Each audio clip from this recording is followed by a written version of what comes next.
In this video, I want to talk about the best tool that I think that you need to help with your lower back pain. So let's go. Thanks for checking out this channel. My name's John. I'm the head therapist here at Jon W Sports Injury. On this channel, I want to do three simple things for you. I want to get you to understand your body a little bit better so you can get rid of the injury, pain, weaknesses, strive forward and hit your health and well-being goals. But in this video, I'm going to be talking about tools, massage tools or self-massage tools, and in particular what one I think is the best to help with your lower back pain and why. Now there are multiple tools out there. We commonly know things like massage guns, foam rollers, massage sticks, but actually in this video I want to pick out my favorite tool, and that tool is a lacrosse ball. Now, why do I like a lacrosse ball so much? Well, lacrosse balls can work fantastically well at self-massage, and what we're actually looking to do is target two particular muscle groups, and I want to talk about why that is going to help you with your lower back pain.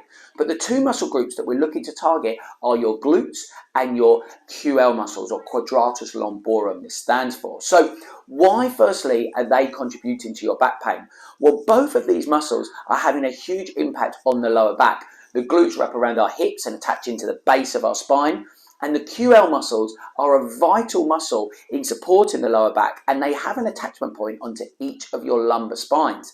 So what I want you to do is have the ability to take something like a lacrosse ball. I should say it doesn't have to be a lacrosse ball, but a ball of some density. So something like a tennis ball probably isn't going to be too helpful, as they will squeak when we go through the exercises that we're about to talk about. But if you've got a hockey ball, a cricket ball, a ball of some density that's about this size, a golf ball again can be a little bit tricky to get into the areas, being a little bit too small. But we are going to talk now about how we target those glutes and those QL muscles. So firstly, the glutes. Now what we're looking to do with the lacrosse ball with the glutes is simply place the ball onto the floor and sit onto the ball. So now you'll feel the ball in your kind of sitting bone area, and I call this our 0 degrees position. We're sitting upright, but what we want to do is slowly rotate ourselves off to 45 degrees. So your body being angled at 45 degrees. And what you should be feeling is the ball actually moving through that hip and glute area. And what you're looking for is these sore points, and you're using the pressure of the ball in order to roll out these tissues. If you find a sore point, you can just linger on that sore point for a period of time, and you should start to feel those tissues relax. You can then move a little bit higher up, move the ball either higher or lower, and repeat the process until you feel that you've covered all of those glute areas. I typically recommend spending about 2 to 5 minutes on these types of exercises on each glute in order to make that feel a lot more comfortable.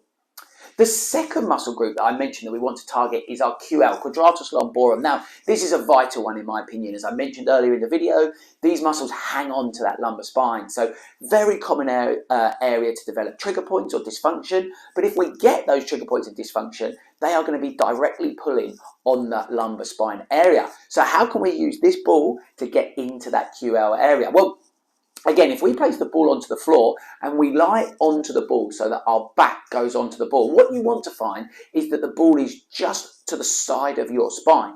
From that position, you now want to rotate yourself to the side, and you'll feel the ball working through that muscle. But as you rotate to the side, once you get onto your side, the ball will now be going deep into that QL area. The QL is a very deep muscle, so we have to go quite deep to get it. But once you feel, and you'll probably feel that change in pressure, that change in intensity as you hit that QL muscle, we can then move ourselves up and down in the same way that we were working the glutes.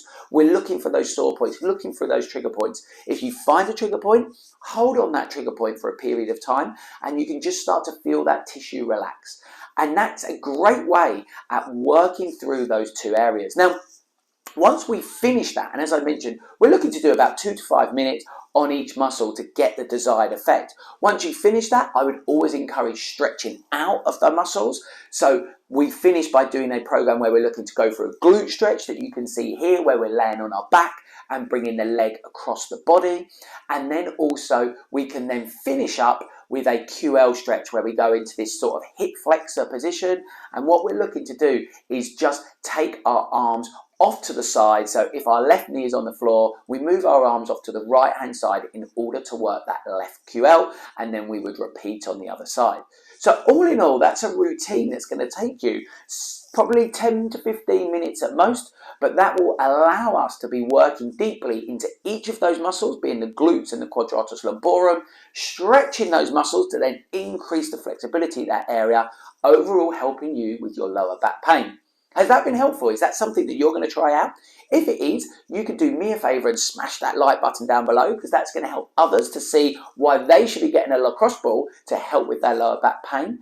And if you haven't subscribed to our content, well, why not? Hit that subscribe button, hit the bell notification, because we're going to keep you updated on more health, well-being, fitness videos to help you on your way. And speaking of being on your way, here's another video to help you on that journey. I look forward to seeing you on the next one.